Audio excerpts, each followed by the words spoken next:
Shah ஆலாம் magistrate நீதிமன்றத்தில் கோவில் தலைவர் ஒருவர் நில ஆக்கிரமிப்பு குற்றச்சாட்டை மறுத்து விசாரணை கோரியுள்ளார்.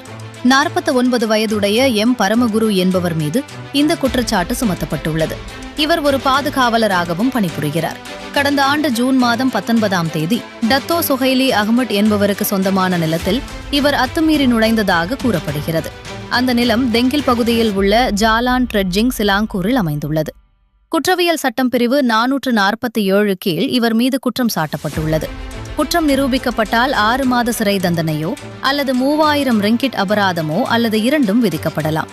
மேஜிஸ்ட்ரேட் கைராத்துல் அனிமா ஜலானி முன்னிலையில் இந்த வழக்கு விசாரணைக்கு வந்தது.